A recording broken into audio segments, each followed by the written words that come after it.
The exhibition is called The Digital Citizen, the Precarious Subject. It brings together 10 artists who look at the idea of citizenship in this digital age. These 10 artists explore this in a number of ways. One of the first ideas was actually to look at the importance of transnationalism and the possibilities that artists kind of are looking beyond nations, but also the mechanisms of technology, lifting the lid on the internet and how all of us need to ask better questions of how that works. One of the fascinating pieces that we have here is called Citizen X, which is a free-to-use browser created by James Bridle several years ago. But what it does is it understands the process of a kind of assignment of algorithmic identity, something that we possibly don't know about, but it's the way that actually authorities assign us an idea of a citizenship status. I was really interested, and it came up in James Bridle's research, that actually there were a group of teenagers in Macedonia who were involved in the creation of fake news. So Kate Stonehill has a film called Fake News Fairy Tale, and in that it really articulates the way that people were complicit in creating these artificial stories that circulated, and possibly unwittingly were involved in a kind of a dialogue that was about the Trump-Hillary Clinton election. One of the key works in Digital Citizen is a dual-screen installation by Alan Butler. This is a kind of frame-for-frame remake of the original Koyaanisqatsi from '83 using the Grand Theft Auto game series. And I think it's a very powerful metaphor for ways in which actually we think about consumerism, consumption, but also ecology, because this is a film that spoke about the Anthropocene, possibly well before the word was being widely discussed. The work I'm showing in this exhibition is called On Exactitude in Science. On the left screen is a film called Koyaanisqatsi from 1983, which is directed by Godfrey Reggio and scored by Philip Glass. And on the other screen is a shot-for-shot remake that I produced within the Grand Theft Auto video game series. It's this devastating portrait of planet Earth at the end of the 20th century, documenting how people live, how people work, and then in a kind of quite prophetic way finishes up on the stock trading floor and in microprocessors and algorithms. So it was quite ahead of its time in terms of the place we were living in and observing the significance of technology in society and the economy and within capitalism.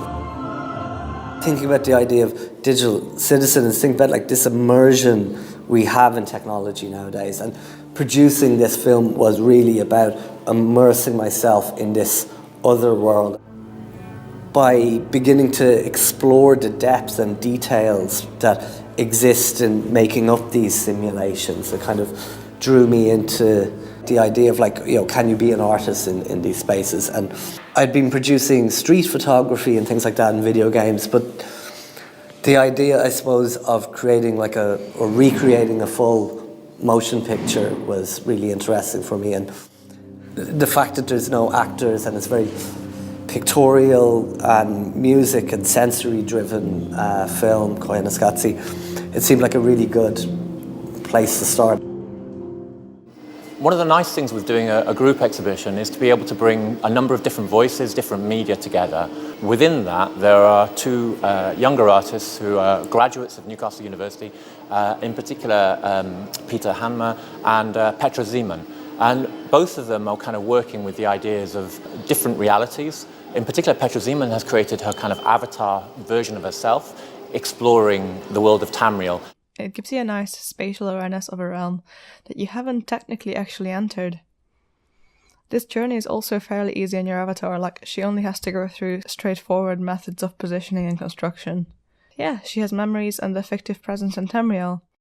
How to enter a fictional realm from 2017 sort of follows the format of a YouTube tutorial video. Most of the time, the things I do will be based on YouTube tutorials that I watch. So it's kind of, I guess, reflecting on the DIY aspect of my practice. And another one from last year called Monomyth Gaiden Part 1 Departure.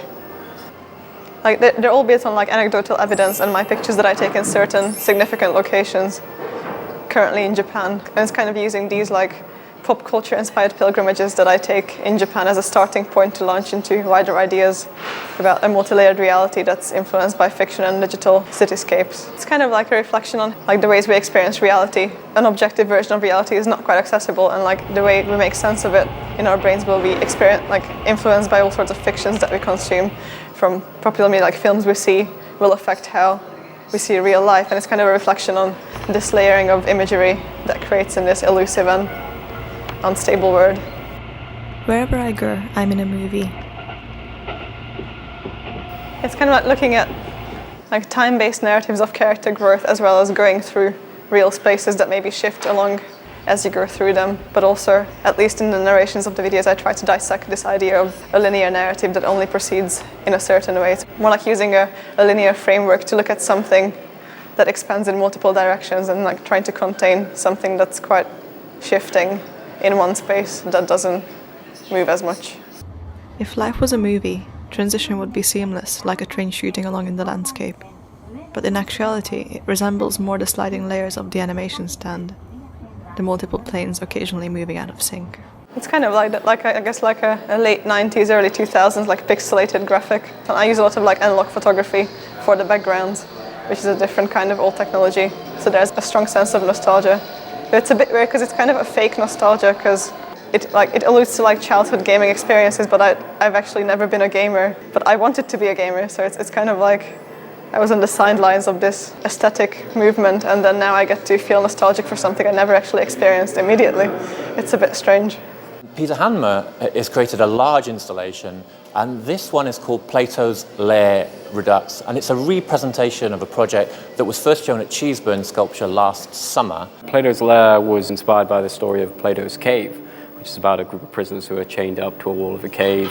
They can't look left or right. They can only look at the wall in front of them, on which are flickering shadows. So they've been living in a false reality. For me, it fit into the sort of theme of this exhibition, because this idea of the digital reality, fake news, these sort of things, no one knows what quite to believe. I mean, it's important to remember that the protagonists who live within this version of Plato's Lair and in the original still had no idea what was outside. Different character groups have different beats, sort of a caged bird metaphor.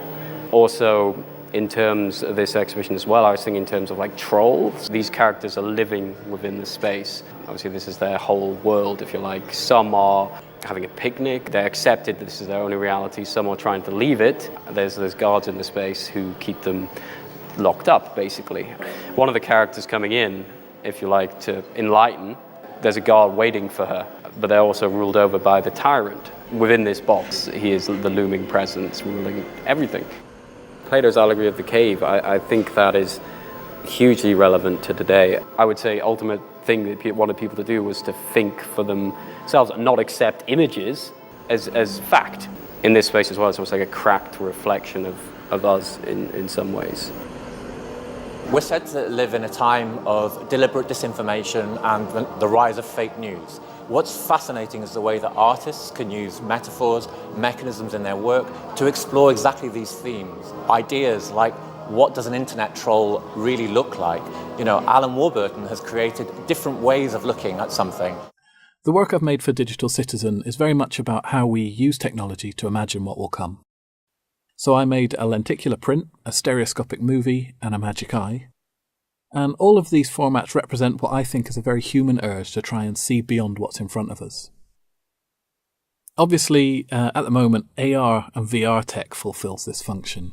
And something like a lenticular looks to be obsolete in comparison. It's like a retro technology. But I like how these illusionistic formats express a kind of naive vision of the future, or of a future that maybe never came, or that was interrupted by the trauma of the internet. So I wanted to invoke that feeling a lot of people have in 2019, that they're not really seeing things clearly, like there's something else happening under the surface of current events. There's no place like home. There's no place like home. There's no place like home. So with a group show like this, it's a possibility to allow people to stop and reflect, to experience some artists together, but also to actually pick up some reading material. We've created a resource table here with further interviews and books as well, so, including James Bridle's The New Dark Age, which is kind of important to the thinking behind the exhibition. I see the value of artists to be able to kind of explore the complexity of this world through creating artworks that allow people to think, to develop a nuance, to use the kind of materials themselves to explore what citizenship could mean. It's a question I think we should be asking ourselves, and it's one that these artists do.